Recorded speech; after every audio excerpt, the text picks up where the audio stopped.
Dr. Ervin Staub, known to many of you as professor and clinician at the University of Massachusetts, Amherst, up the road.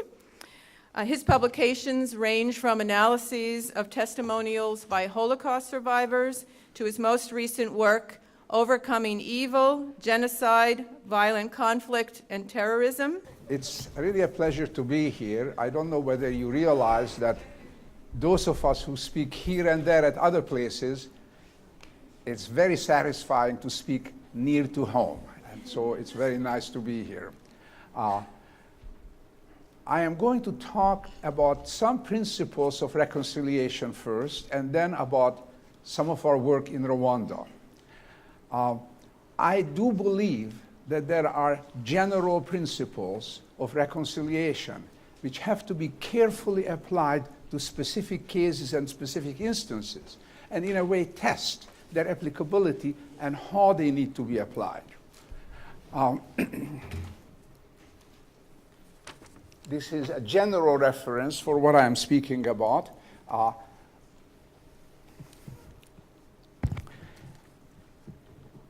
Let me start with what is reconciliation.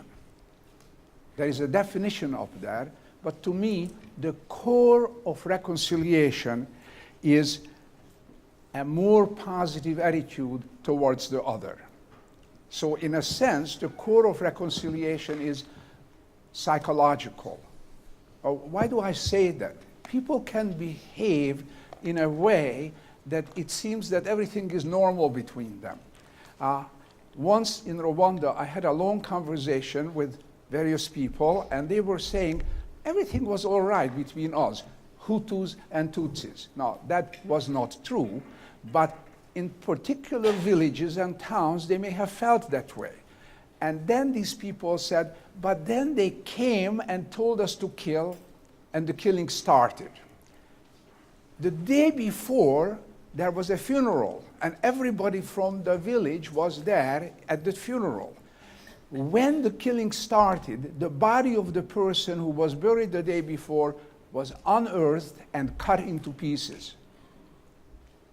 Obviously, the feelings that were there were extremely intense and extremely hostile and extremely negative. So it's not just that people were told to go and kill.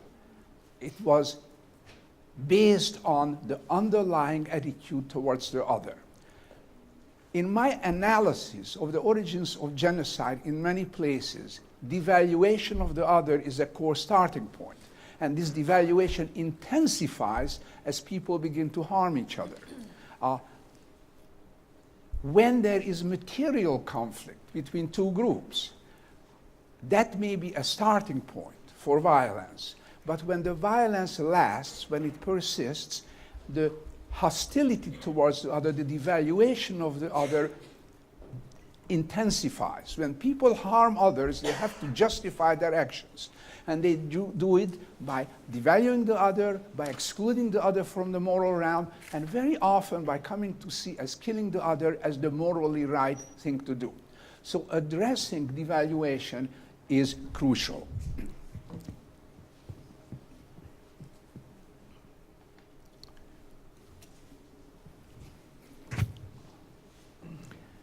So how can people humanize the other party? Humanizing the other is experiential. Words can help to some degree. When leaders say positive things about the other group, that makes a difference.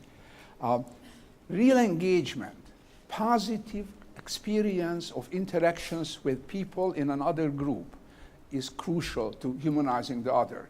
Joint projects are extremely important. There is evidence from all over the place and hundreds of studies that were conducted by social psychologists that show that significant deep contact, especially working together for joint projects, changes attitudes and develop a more positive feeling about members of the other group. In areas, for example, in the Ivory Coast, when a group of farmers had to work together in order to get financial support for their work, so that they were intensely interconnected. When there was violence in the region, there was no violence among these people. And there are many other examples of this and evidence for this. Structures are very important, how things are set up. In schools, in Rwanda, for example, on the first day of school, children were often asked, are you Hutu? Are you Tutsi?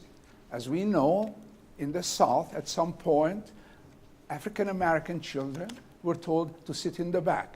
Segregation, differentiation, limits meaningful contact and contributes to and maintains devaluation. So, real connection. And after desegregation in the United States, people found that in schools, children still separated themselves. There was little connection, devaluation, minority children did not live up to their potential. And experimentally, they introduced collaborative learning practices, where groups of children had to work on shared projects together, each one is a teacher of the others and a learner from the others, and research showed that this significantly changed attitudes and levels of interaction.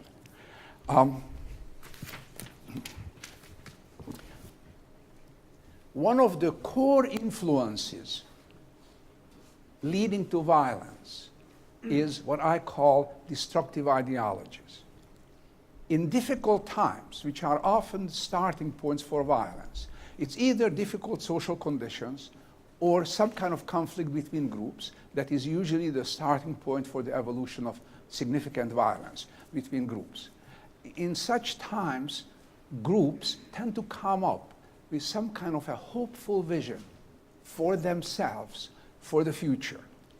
Unfortunately, they often identify another group as standing in the way of the fulfillment of this hopeful vision. The hopeful vision can be racial superiority. It can be, as in Cambodia, total social equality. Everybody will be equal in the society. But the people who are identified as not being willing or able to participate in such a system were to be killed. So there are usually two elements, the positive, hopeful element and the identification of those who are to be destroyed. And so such ideologies are universally involved.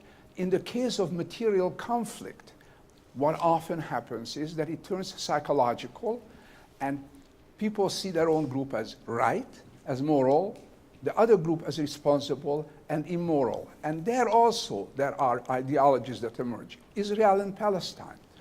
The vision of a greater Israel on the part of some Israelis and others joining them in a nationalist vision, and the vision of a Middle East without Israel on the part of some Palestinians. These are destructive ideologies. So how can constructive ideologies be created in its place that bring together members of different groups in a shared vision that everybody can work for? I think that in the US under Roosevelt, there was a little bit of that when Roosevelt created these work programs, which in a difficult time, in the Great Depression, basically said to people, we are all together in this, and everybody is a member of this community. These kinds of ideologies have to be created through dialogue, through participation, through engagement by the different elements in some kind of a joint process. In the Israeli-Palestinian context, it can be an economic community possibly. It can be a vision of peace, but connected to something more specific, like an economic community, because the vision of peace obviously has not created very great progress. I am not going to talk in this context about Rwanda. Rwanda is very complicated, but I will say other things about it. A very important piece also is unhealed psychological wounds.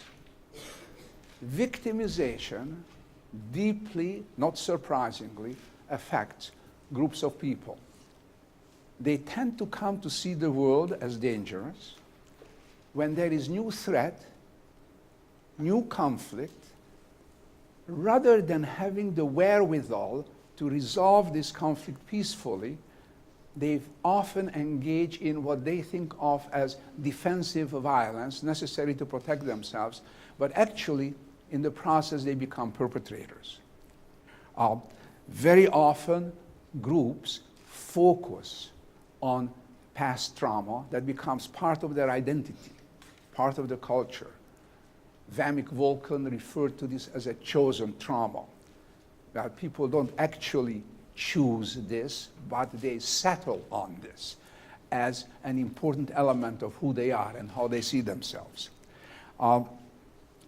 So how do societies go about trying to heal? Healing, in this case, is not individual healing. It's not sitting down and doing therapy with individuals. First of all, the trauma was a group trauma.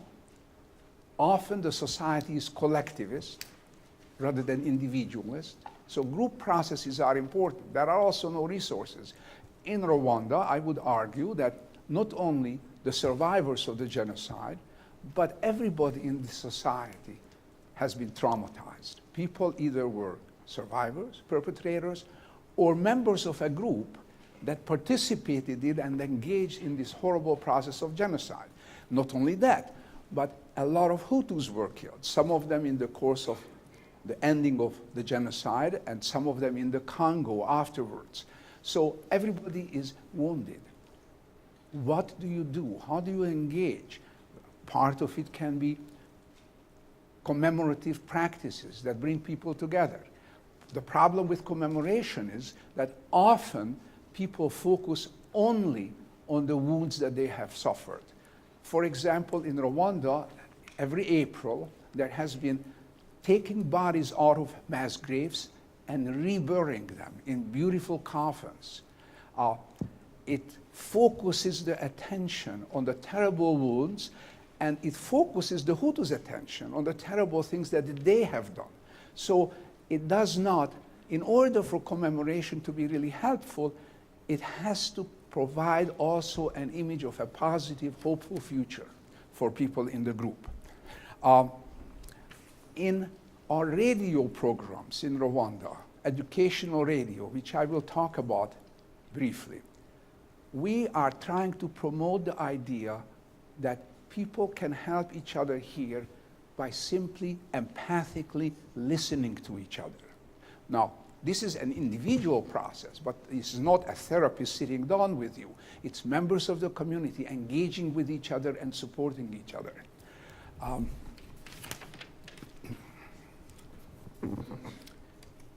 The issue of acknowledgement and lack of it is extremely important.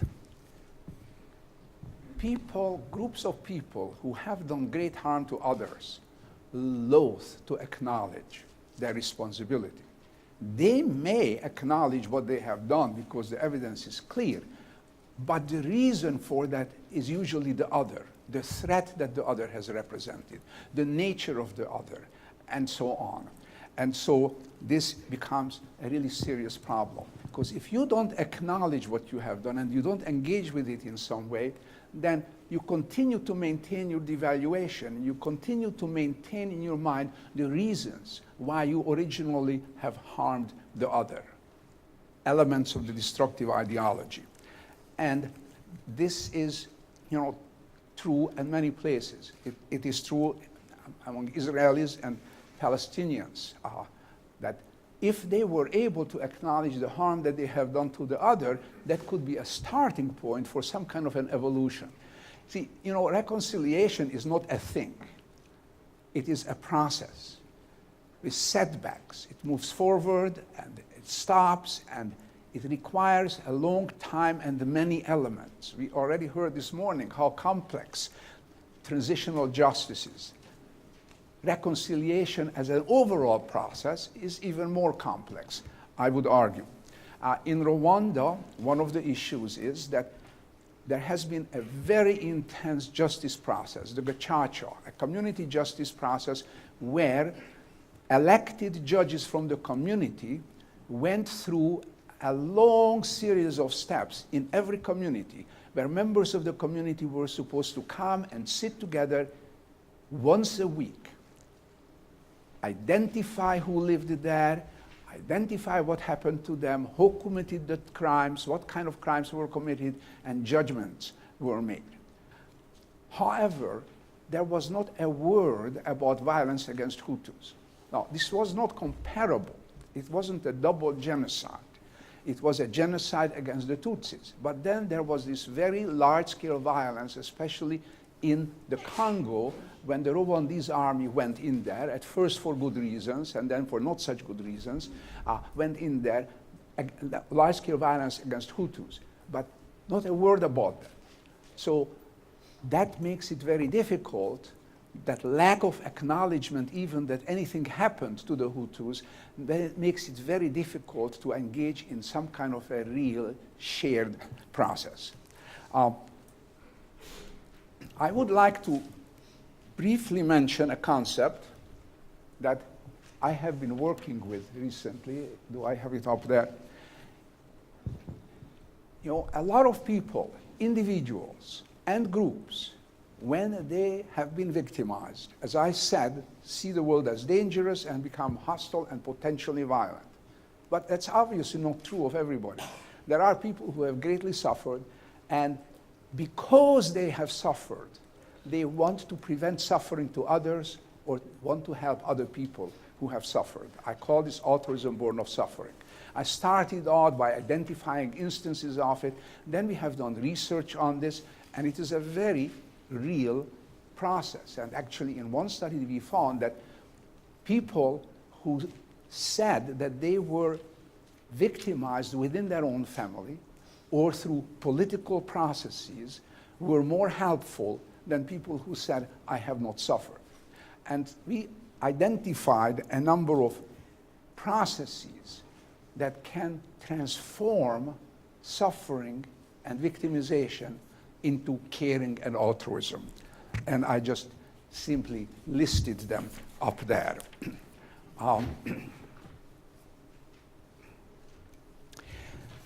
This is something that has been talked about here. 1 minute.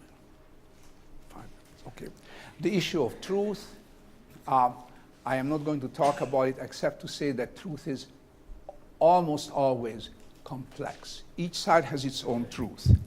And that takes us to the issue of conflicted views of history. Groups that are involved in conflict, groups that have engaged in violence usually have their own truth. And they hang on to that. They have their own narrative. They have their own description of events. And this narrative and description of events usually identifies the other party as responsible. And that is a source of new violence. If I live in a society where the other harmed me and I have not recognized my own responsibility for what has happened and don't share that responsibility, then the other party is extremely dangerous. And this can lead to new violence. So developing, working towards, even if you don't reach it completely, but working towards a shared view of history is extremely important. And there are examples of this. For example, the Israelis started out by saying that the 700,000 Palestinians who were refugees during the 1948-49 war between Israel and the neighboring Arab countries all left because the leaders told them to go, or they went for their own reasons and they had nothing to do with it. Then Israeli historians begin to write about this and showed that, yes, some left because their leaders told them to do so, some left because there was fighting in the area and they wanted to be safe, and some left because they were expelled, and some left because they felt threatened and therefore left. And that was the beginning of developing a different societal narrative. So these processes are extremely important, changing collective narratives. There is the issue of justice that we have heard about quite a bit. And all I want to say about it is that justice has a variety of different forms. It's not only trials, it's not, truth commissions are not actually justice, but it can be compensatory justice of different kinds. It's very important to work with the intermingling and interweaving of the different forms of justice to create some kind of a meaningful whole. Justice is extremely important for survivors. It's also important for society. So justice is important.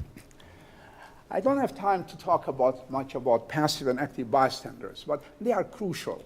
Usually, violent processes evolve because the people who are not actually perpetrators in a genocide, or people, in the case of conflict between groups, the majority of the people remain passive, don't engage, are not involved. And this is true of internal parties. It's also true of external parties. External parties who can exert positive influence. Look at the Israeli-Palestinian context. The US, at various times, have made feeble attempts to be a constructive, positive bystander. But then, when there was resistance, the US blinked, did not use the potential influence that it could have used. And that makes a big difference. And especially when internal bystanders are active, as the societal process unfolds, the perpetrators think everybody accepts what we are doing. And they think even that everybody approves of what we are doing. At some point, in response to certain things that were happening in the West, Goebbels, the propaganda minister of Nazi Germany, wrote, the West, would like to do to the Jews what we are doing, but they don't have the courage. Raising children as obedient followers versus raising inclusively caring children with moral courage, very important. I have actually a book in press about raising inclusively caring, morally courageous children, but I have little time, and so I'm going to talk a little bit about our project, our work in Rwanda. Understanding, our project has been guided by the importance and the value of understanding what happened in the society, of understanding the sources of violence, of understanding what leads people to act in these horrendous ways. So we first did, it was Laurie Perlman and I, who went to Rwanda in January 1999 after a year and a half of preparation, and we started to do these trainings, workshops with various groups of people. The first group was people working for local organizations that all worked in the community, working with groups. And the workshops essentially consisted of talking to people about how genocide and mass violence originates. This is something that I have done a lot of work on and wrote a book on it, The Roots of Evil, The Origins of Genocide and Other Group Violence. How does that originate? And then and what is the impact of this on people? And then in other seminars and trainings, we also talked about avenues to healing and reconciliation in order to prevent new violence. And we had short lectures, extensive discussion. We didn't tell them how the genocide in Rwanda originated. We told them about general processes and examples from all over the world. And we asked them to apply this to Rwanda, which they did very effectively. We then did a very serious evaluation study in which some of the people we trained, integrating their own usual approach with our approach, led groups in the community, many groups. And other people we did not train led many groups. And then a third kind of condition, we had control groups which did not have any particular experience. And evaluation showed that the groups that were led by people who participated in our training had lower trauma symptoms and a more positive orientation towards members of the other group, and what we called conditional forgiveness, which I won't have time to explain, but it was a form of forgiveness. And then we proceeded to have workshops. One of the things that came out to me was that having this knowledge that we provided, this understanding, and people applying this to themselves, to their own situation, resulted in what seemed like a very deep experiential understanding. It's not just that people carried some things around in their head. It was integrated with their own experience, and it happened to them. I also think that using this approach that I just described is probably an excellent preparation for dialogue and conflict resolution practices. Because people usually who come into dialogue and conflict resolution, they start out with a lot of hostility, with a lot of anger, with a lot of feeling that they did this to us, and not assuming necessarily responsibility. And talking to somebody about the processes as a preparation while you are together with these other people creates a different climate and provides them with certain kind of content that they can use in dialogue and conflict resolution. We then proceeded from this, well, these are some of the effects. We then proceeded from this to do educational radio programs. We translated our approach into radio dramas.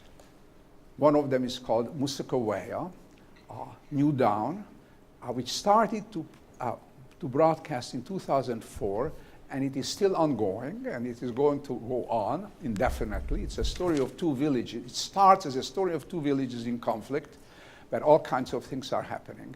And again, an early evaluation. By the way, one of the people in the audience here, Aidan Thayer, is working with us on this project and has been working for a number of years on it. Evaluations, an early evaluation, showed a whole variety of positive effects on people who listen to this. Unfortunately, we cannot do evaluation, the traditional form of evaluation after all these years, because everybody in Rwanda is listening to this radio program. But maybe because everybody is listening to it, because parents and children talk to each other, because we get anecdotal reports, for example, of a young man instigating his community that killed people on another hill, to go to this other hill, to take their instruments and start to work with them, next to them on the hill, and then develop positive relations, a kind of reconciliation between hills, that because of all these processes, maybe over time, we are going to contribute, with everybody listening to this, to some kind of a culture change. But it's difficult to tell, because the political processes and conditions in Rwanda are such right now that they limit the potential expression of the changes that our research has shown were happening, and we hope are continuing to happen. Thank you very much.